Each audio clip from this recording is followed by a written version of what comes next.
Assalamualaikum warahmatullahi wabarakatuh. Yang saya hormati pengasuh Pondok Pesantren Zainul Hasan Genggong, Al-Mukarram Kiai Haji Mutawakil Allah SHMM. Yang saya hormati Bapak Rektor Universitas Islam Zainul Hasan Genggong, Bapak Abdul Aziz Wahab BAMAG. Yang saya hormati dosen pembimbing saya Ibu Dr. Ismatul Iza MPDI dan Ibu Debi Adelita Febrianti Purnamasari MPD. Yang saya hormati kedua orang tua saya, semoga selalu dalam lindungan Allah. Nama saya Hanifah Sinta Nuriyah Laili, Prodi PGMI, Fakultas Tarbiyah Universitas Islam Zainul Hasan Genggong, akan memaparkan proposal yang berjudul Peran Komunikasi Deep Talk Guru Kelas dalam membentuk sikap disiplin anak bermasalah dalam belajar di MI Izul Islam. Alasan saya mengambil judul penelitian ini karena relevansinya tinggi dengan masalah nyata di madrasah ibtidaiyah, seperti halnya anak usia MI 6-12 tahun sedang di fase pembentukan karakter. Masalah disiplin belajar seperti tidak mengerjakan tugas, kurang fokus, menunda, atau membantah guru menjadi kebiasaan tiap hari di kelas. Nah, pendekatan komunikasi yang dangkal seperti halnya marah atau sekedar menasehati sering tidak mempan untuk anak bermasalah. Maka dari itu, Deep Talk menawarkan alternatif yang lebih menyentuh akar pada masalah. Nah, pada bab 1 ini terdapat latar belakang, yaitu pendidikan pada hakikatnya merupakan proses pembentukan manusia secara utuh yang tidak hanya berorientasi pada penguasaan aspek kognitif, tetapi juga pembentukan sikap, karakter, dan kepribadian. Dalam konteks ini, pendidikan juga dipahami sebagai proses pembimbingan perkembangan jasmani dan rohani peserta didik agar mampu berkembang secara optimal. Dalam konteks pendidikan dasar, pembentukan karakter menjadi fondasi yang sangat menentukan keberhasilan peserta didik di jenjang berikutnya. Salah satu karakter utama yang menjadi tujuan pembinaan di sekolah adalah sikap disiplin. Nah, disiplin sendiri bukan sekedar kepatuhan terhadap aturan yang berlaku, melainkan kesadaran internal untuk menjalankan kewajiban dengan penuh tanggung jawab. Kemudian, yang nomor 2 ada rumusan masalah. Yang pertama, di sini ada 3 permasalahan.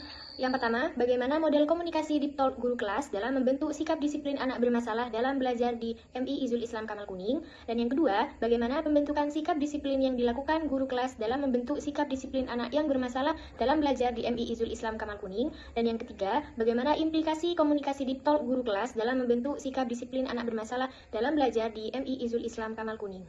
Yang ketiga, ada tujuan penelitian.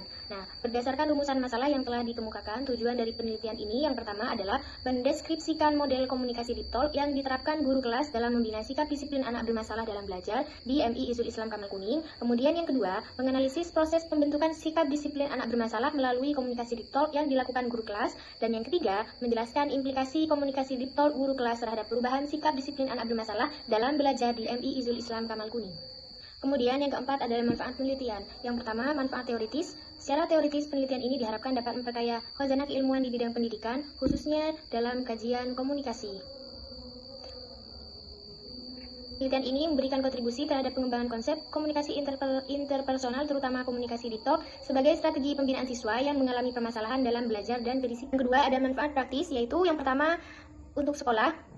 Penelitian ini diharapkan dapat memberikan gambaran dan masukan bagi pihak MI Izul Islam mengenai pentingnya penerapan komunikasi Deep Talk sebagai strategi pembinaan disiplin siswa.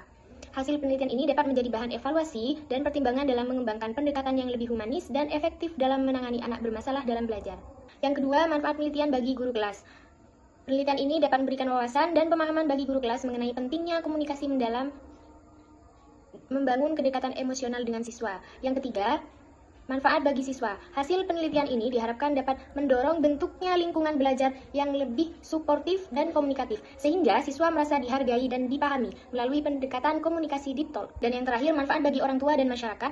Hasil penelitian ini dapat menjadi bahan pertimbangan dalam membangun kerja sama antara sekolah dan keluarga untuk mendukung pembentukan karakter disiplin secara berkelanjutan. Selanjutnya, ada 5 penelitian terdahulu. Yang pertama, oleh Arsyafa Arinda Zahra dan Ahmad Fatoni dengan judul Peran Guru sebagai Pendidik dalam Membentuk Karakter Disiplin Siswa di Sekolah Dasar. Yang kedua ada Ibrahim, Asmarika, Salim, Wismanto, dan Abu Nawas dengan judul Peran Guru dalam Membentuk Karakter Disiplin Peserta Didik Madrasah Ibtidaiyah Al-Barokah Pekanbaru.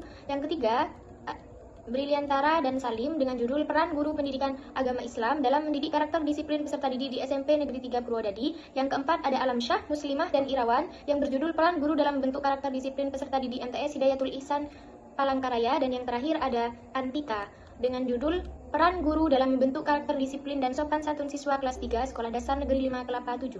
Selanjutnya, bab 2, yaitu kajian teori. Yang pertama ada komunikasi diktor guru kelas dalam perspektif teoritis dan Islam. Komunikasi merupakan fondasi utama dalam proses pendidikan. Seluruh aktivitas pembelajaran, pembinaan karakter, hingga pembentukan sikap disiplin pada hakikatnya berlangsung melalui proses komunikasi antara guru dan peserta didik.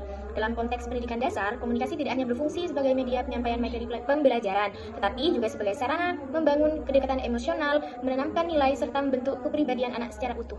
Yang kedua, konsep peran guru kelas dalam pembinaan karakter. Guru kelas memiliki posisi sentral dan pembentukan karakter siswa. Dalam pembentukan karakter siswa, khususnya di tingkat madrasah ibtidaiyah, intensitas interaksi yang tinggi antara guru kelas dan siswa memungkinkan terbentuknya hubungan yang lebih personal dibandingkan dengan guru mata pelajaran tertentu.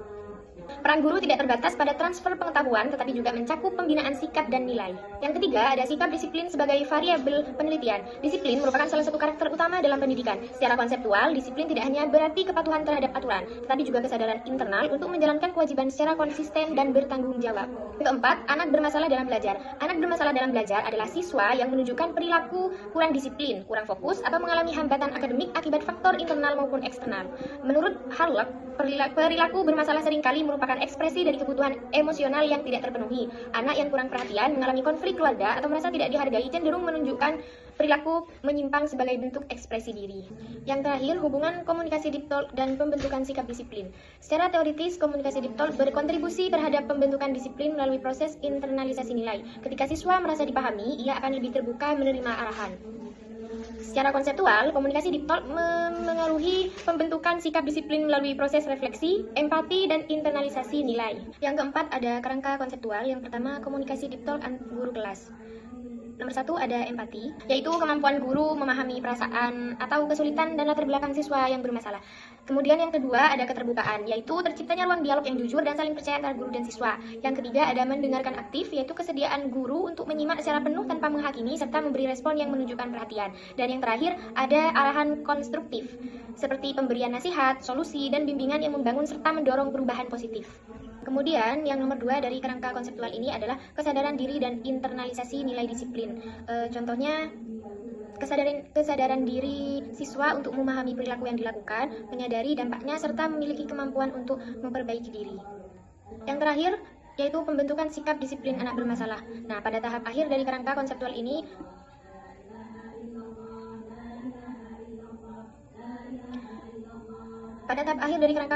adalah terbentuknya sikap disiplin pada anak bermasalah dalam belajar, yaitu seperti contohnya datang tepat waktu ke sekolah, mengikuti pembelajaran dengan tertib, mengerjakan tugas secara konsisten, dan menghormati guru dan menaati tata tertib kelas. Selanjutnya ada proses penelitian.